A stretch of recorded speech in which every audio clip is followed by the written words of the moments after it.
Hello, everyone. I hope you all had a great weekend. I am pleased to bring yet another episode of the Personal Branding for Professional series. Today, we're going to talk about a rather emotional aspect of personal branding, and that is happiness. We often set a prerequisite to our happiness. We say that when we would get the next job, we'll be happy. When we get appreciation from our boss, we'll be happy. And when we achieve that goal, we'll be happy, so on and so forth. But when we get so focused on the end goal, we often forget to enjoy the journey. Our guest today is going to give us some advice on how we can find happiness along the way, how we can define our happiness, and how can we own our personal branding journey. Joining us today is Greta Kesa, who is a happiness and leadership coach, the author of the 12 weeks happiness coaching program, and the head of customer experience at Mind Valley. She is also a licensed Zumba instructor. She loves yellow color. She believes in the power of encouraging team culture and a happier world. So let's get started on our journey. Welcome, Greta. It's a pleasure to host you, and I hope that you bring us a lot of happiness today in our conversation. I'm really excited about it. Thank you, Ketaki. It's my pleasure to be here. So, Greta, first of all, tell us, how did your journey begin? How did you find your niche in being a happiness and leadership coach? Oh, that's a long story. I'm all ears for it. Yeah, with ups and downs and everything, but I guess it's very recent discovery, to be honest, right? Because I have been going through a normal life in terms of, finished the school very well, went to university. At some point, I wanted to quit it. My parents didn't let me. Then I found an organization called ISEC, where actually I think it was my real university, not university itself, because in that organization, I learned how to organize things, how to make impact to the world. This is where my leadership journey started, actually a very bad one and not impressive one. And this is where I found the love for training and for facilitation. And this is where I found majority of my friends in that organization and my husband. So I would say that ISIC organization put like a huge base for who am I now. Mm-hmm. And then, when I finished it and when I graduated from university, I also still continued going on that standard path. I got the job, which was, I think, at that time, my dream job. And I still believe that. Mm-hmm. Because at the age of 23, I got to, lead trainings in huge logistics company as in-house trainer.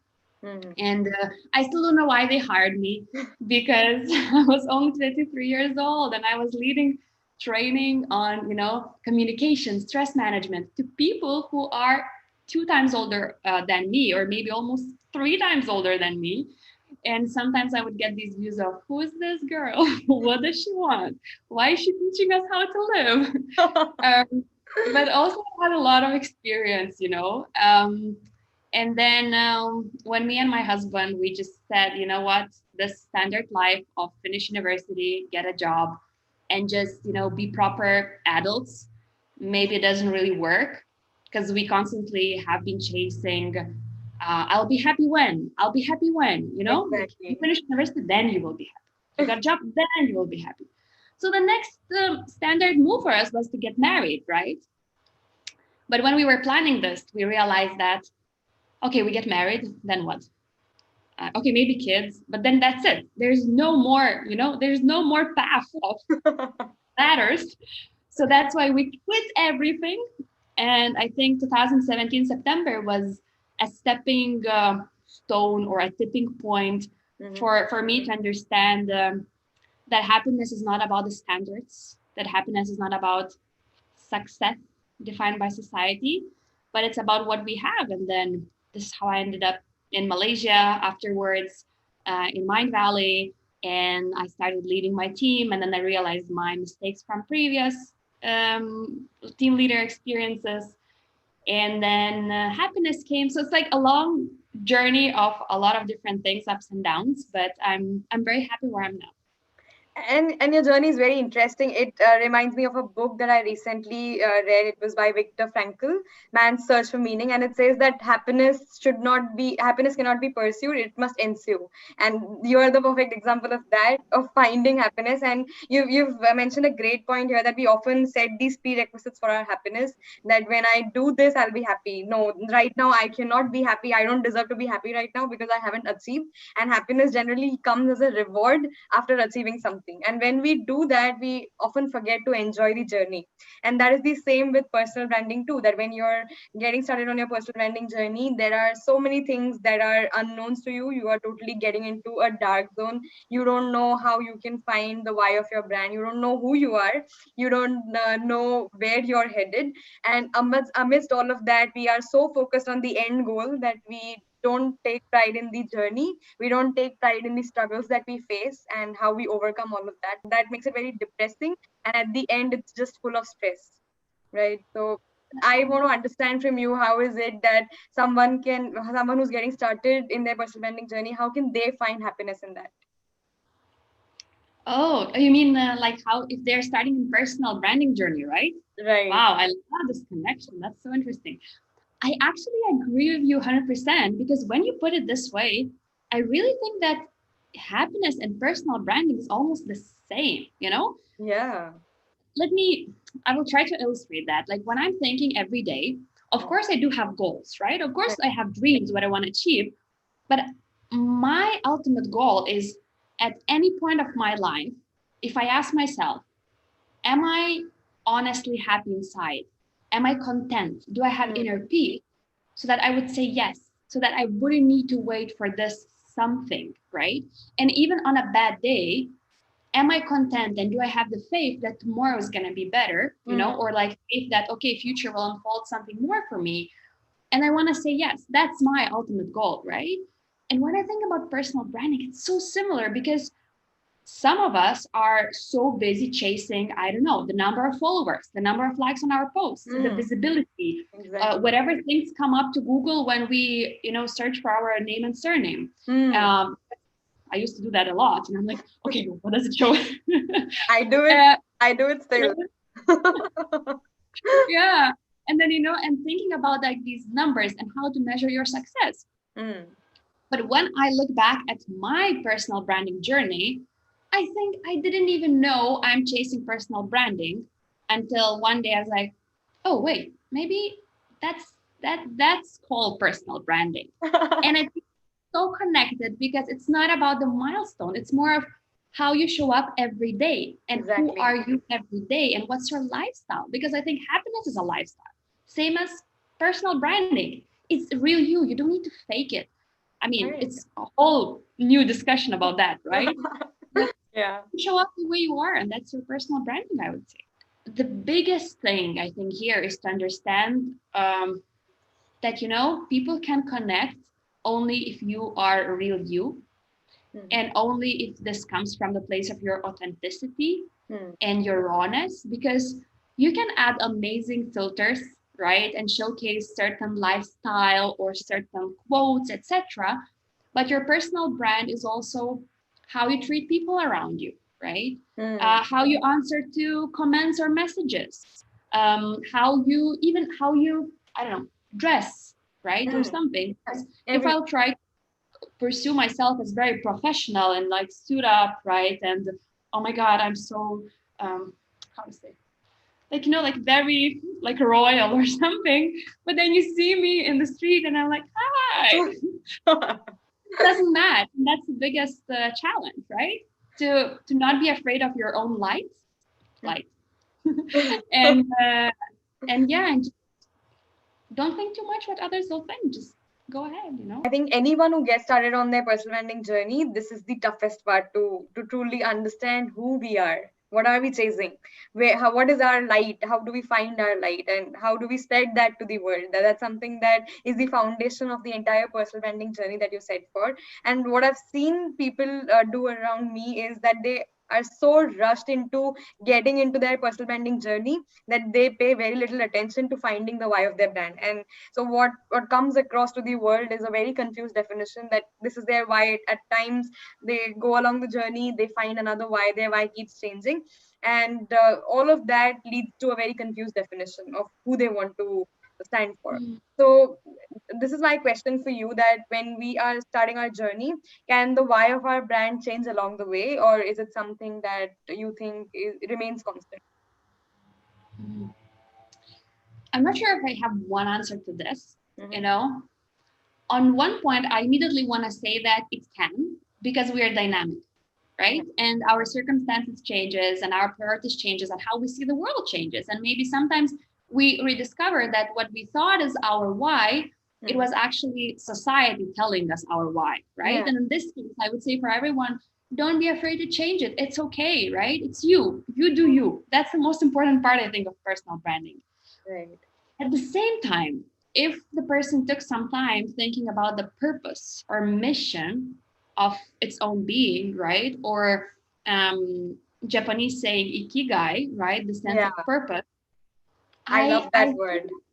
Yeah, it's amazing. I actually just finished one book about that today, about all Japanese culture. Yeah. But the thing is that I think it might be shifting, but the core remains the same. Because, for example, right? Maybe now I'm talking about happiness, right? Previously, for the past, I don't know, 1 or 2 years, I was talking more about leadership. But it might seem like, oh, it's so different, right? It's like team organization based, and now it's something like is personal based. But actually, while talking about leadership, I always wanted people to feel happier, to feel more fulfilled, right? And I always wanted to help people by any means to feel better in their life, right? To find contentment. Yeah, we might think that, okay, so my why is changing, but actually it's not. It's just the means how I achieve it.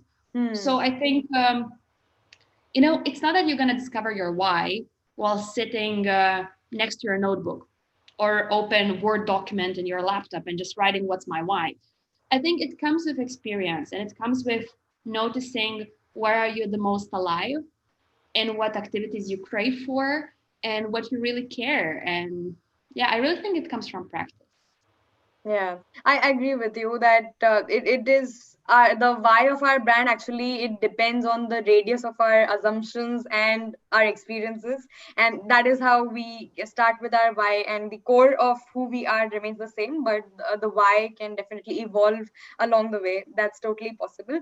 But I'll tell you one thing that happens, and let's be practical here, that it really happens is when we start with our personal branding journey, we often compare it with others, and we see that, okay, this person is so successful, I want to be that. And that is where we lose the essence of happiness along the way, because we think that, okay, no matter what I do, I never get there. And I see people around me who are excelling at the job that they're doing, who are excelling in their personal branding journeys too. They're having these many number of followers, they're having the visibility.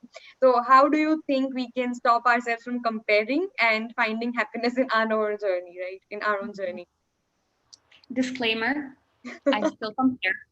I still compare myself, and I still find myself thinking, damn it, this person already achieved that. Or, oh my God, this person is fulfilling my dream. You know, I still have it, but I'm trying to be very fast in spotting this and calming myself down and saying, are you sure?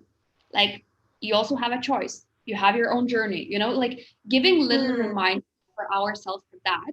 So this is what I do. And I won't lie, like, oh my God, I'm so perfect. I don't care what other people do. I do. I'm a human being too, you know. But I think the ultimate, I don't know, strategy or how to call it, is not to think about the result that much. Not to think about the milestone, right? I think, okay, how to put this? If people are loving what they're doing, right? And if people put a lot of passion and feel flow in, you know, in posting on LinkedIn or Instagram, in making their website, in going to networking events online or offline, if they actually honestly enjoy that activity, it's eventually going to lead them somewhere. So the secret, which is not that secret, is not to think of the result that much, but do only what you enjoy or find joy in what you're doing, And then ultimately, that action is becoming your reward because you just enjoy being there, you know, Yeah. I think. And once you reach your destination, I think you can connect the dots. You can connect the dots, look backward and see what were these moments of small wins that led you to this. And as you said, it's not about the result, it's about the journey too. So it's practical and it's human to compare our journeys and sometimes even be envious of others, but at the same time we can still divert back to our journey and focus on it, and we can give ourselves a day or two, I think, to reset. But what matters is that we keep going. And this is another very big aspect of personal branding, that you face a lot of lows along the way. There are a lot of highs, and initially when you start there are mostly a lot of lows that happen because you're the only person in your team. You're starting alone. There are people who will tell you that no, you cannot do it. There are people who will support you, but their support would be very minimal because you yourself are doubting yourself so much, right? So how do you tackle with this imposter syndrome when you've just begun and there are just lows all along the way?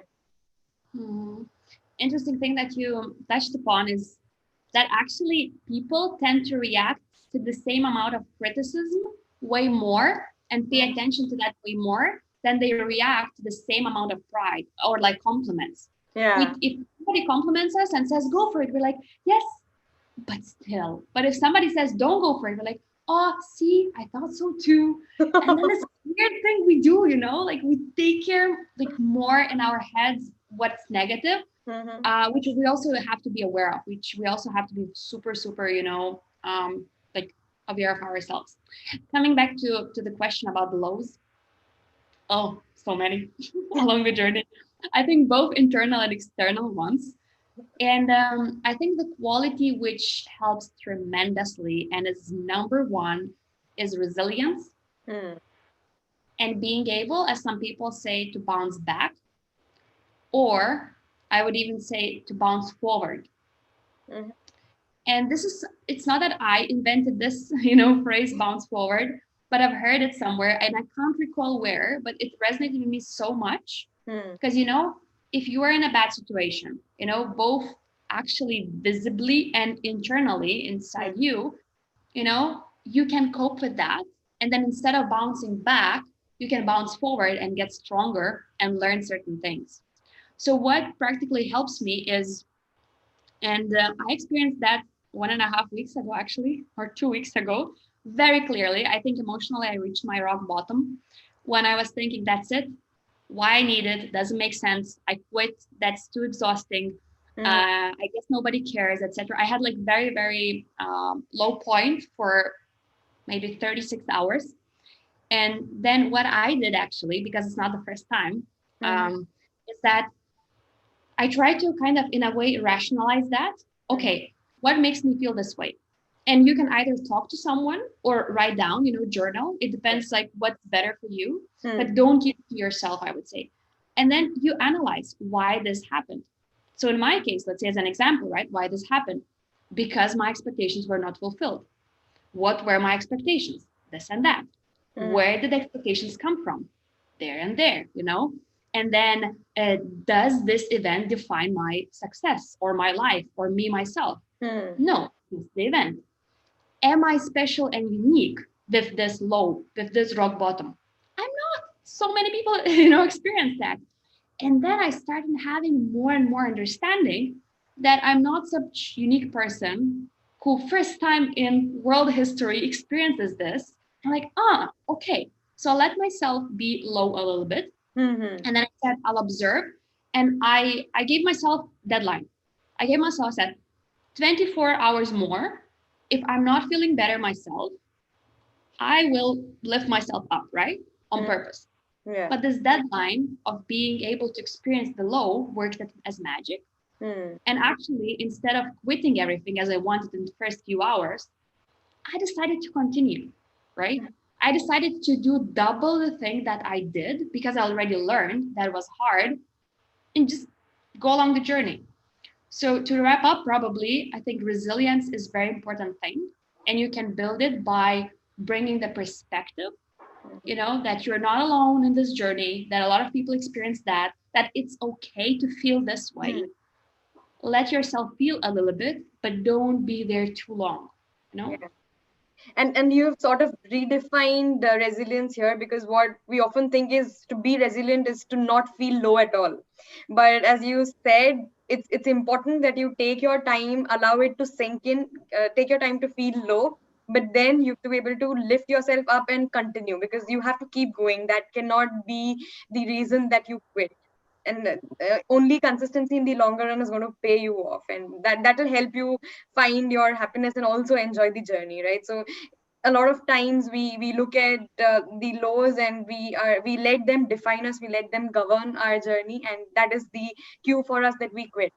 But as you said, it's important that we take our time, give ourselves some time to adjust to this, to accept it. Acceptance is also very, very important here, because you cannot completely ignore it, and then eventually it builds up and one day it all bursts out, right? That's how we reach the stage of burnout.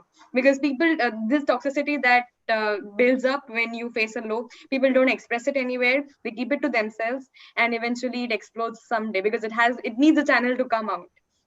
Yeah, And that's true. this toxicity, I've also experienced it when there are people who have tried to discourage me, and these are people in the closer circle also. When I started something new, they've never been hesitant to discourage me. And what happens at that point of time is that I feel so low. I feel that people who are so close to me are thinking this, and I let them define me in that case. So how would you suggest that we handle such people who often try to discourage us? And these are often people that are close to us, people who are a very common part of our life, but they try to discourage us. So how would someone handle that kind of disappointment, as well as the self doubt that creeps in after that? Hmm. Ketaki, I think it's very powerful what you shared about, that we do receive these discouragements, right? And Yeah. the recent one I received was when I changed my Instagram account name, not the name itself, but like the one in bold that you can write like immediately first line. And I changed it into happiness coach Greta. Hmm. And one person that I know very well, and the person that is close to my heart in a way, right, wrote, happiness coach? What do you mean? And I wrote, well, I coach people to be happier. And I just like, I did it on purpose. I knew that the person was mocking me, Hmm. but I wrote like, yes, I do this.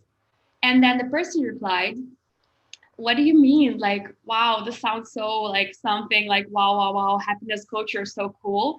And I wrote back, I wish that you were happy for me, but this is who am I now, and this is what I'm doing, and I think it's very purposeful. Yeah. So in a way, of course, inside I was hurt, Hmm. Yeah. but on purpose, I was like saying, look, that's my truth. This is who am I. And even though maybe I don't have yet thousands or millions of clients, right, that I can say, oh my God, I help these people to be happier. Yeah. I do have amount of people who I know that I'm doing this, and this is my why. So I think when you are strong in your core, Hmm. and when you see not necessarily what you do, like that you write your happiness coach or whatever you do, your activities, but if you know your calling, if you know why you're doing this, right? Whatever business it would be, to help people, to empower them, to encourage, to change the world economy, or to contribute to ecology, etc., Hmm. then this strong feeling and reminder why you're doing this Yeah. is so strong that all these haters, they don't matter. And the thing is that there are gonna be people who gonna hate you, who gonna ignore you, who gonna, not believe in you. Definitely. It's gonna be always, always. So what? Do it anyway. Yeah. Do it anyway. There's no other chance. There's no secret pill for that. You just go ahead. Yeah, as long as you're focused on the why of your brand, I think nothing can hold us back. That is what matters the most to us, because this is something that we are after. This is something that defines us. This is somewhere where we find our true happiness, and no person, no matter how close or in whichever circle of influence that person lies in your life, that person can still not hold you back from all of. So Exactly. tell me one thing, that when people get started on their personal branding journey, how can they completely own it? Because today, one thing that I see is personal branding has become a trend. So a lot of people, they do it just for the sake of doing it, just for the sake of looking cool, or maybe uh, looking going with the flow and all of that. So how can we own our personal branding journey, every decision that we make along the way? I think I have to mention here that I'm not personal branding expert. I'm just thinking, from my own experience and what I'm doing. Actually, for the past few years, I didn't even think I'm doing personal branding, right? I was just out there. And when I'm thinking why I was out there, it was because I wanted to deliver value, or I felt that what I know, what I believe in, or the lifestyle I live can be beneficial to other people. Not to brag, not to show how cool I am, but to show the option, to show the choice, right? That, hey, maybe you can think of this as well. And this is how I started writing on LinkedIn as well, without thinking about anything, any interviews, any podcasts, any training. For like 9 months, I was just showing up there 4 or 5 times per week because I wanted to, to spread my message. And I think, like, I really don't know how to answer your question, right, in this case. But I do believe, like, again, we're coming back to the same things. It's why our purpose, it's providing value to people, and it's enjoying that exact activity, not waiting for results, actually. Enjoying this. And I think when you do that, people will start noticing you and you will find the niche because you are being true to yourself and you're giving something, useful to other people. And that's how it will work naturally. So I don't think we should be super desperate, in regards to that. But that's just my input. Yeah, and you make a great point over there that this is totally something. Personal branding is a very personal journey, and as obvious as it might sound, but it's a very personal journey. You don't have to be very desperate. You don't have to look at the eventual milestone. You'll get there. But what is important is that you show up every day. The consistency and authenticity, as you mentioned at the beginning, that's very important, because as long as you're able to show people who you are, everyone in your circle will be able to relate to you. They will be able to sense that you're being genuine, you're not trying to be someone else, and they will definitely support you in your journey. And these are the supporters that matter the most, because they only they are connected to you because of the value that you're providing to them. And that's how we got connected in the first place too. I read your posts on LinkedIn, and I resonated with those posts. They were so different from everything else that I read on LinkedIn, so I was trying to engage with that, and that's how we got connected. So I really I love the power that personal branding has. It can connect so many stories together, it can connect so many people together, and eventually it really makes the world a better place. Not to sound cliche, but it does make the world a better place here. Thank you. Yeah, tell us one thing, that when we start with the personal branding journey, what are the aspects or what are the steps that have to be looked at? As I mean, it looks very simple, but personal branding is also like an algorithm which has a lot of steps within it. So what are the aspects of personal branding that one should cover when they get started? Very difficult question for the person who never strategized that. If I look back, I can again think from the experience. If I look back, I do believe that people should know their niche, something that they carry forward, right? Something that they stand for. Maybe even I would emphasize this thing, to understand, what do you stand for? What is this thing, right? Defining factor that matches with your personality, your way to life. And, this is your kind of, if we think about people standing with posters, right, in the streets or somewhere, what would your poster say, right? If you could, like, now I'm thinking this, and actually I like it a lot, what I'm gonna say. But it just popped in my head. But really, like, imagine, like, if you got a chance to be streamed live everywhere in the world for 30 seconds or for 1 minute, what would your poster say? Or if you don't like writing, you like more speaking, the same like as I'm, for example, then what would you say to the world in 30 seconds or 1 minute? And that can be your kind of base, your most important factor. And then you just think, okay, how do I bring more of that to the world? Even if I don't have this live stream to the whole world, how can I build it to others? How can I bring it to others? I'm sorry. And then what are the means of communication I can do that? And this is where I believe, at least this is how I used it. This is where social media platforms come in place, right? And I think somewhere in this place, people need to define, so which is my mean of communication? Are people who might need to hear this message are more on LinkedIn or Instagram or Facebook or TikTok or whatever else? But this time, especially in the midst of pandemic, we all are online all the time, right? Yeah. Working, exercising online, reading online, listening online, doing everything online. We are online now, right?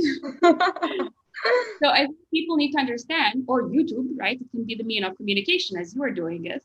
Yeah. So to understand where is my target audience, and those not target audience, I know all the people would say, yes, define target audience, but I would say target audience as of who needs to hear your message, like honestly, from the place of heart, being human to human, not about selling, not about, oh my God, showing how you're cool, but who needs to hear this message that you deeply believe in.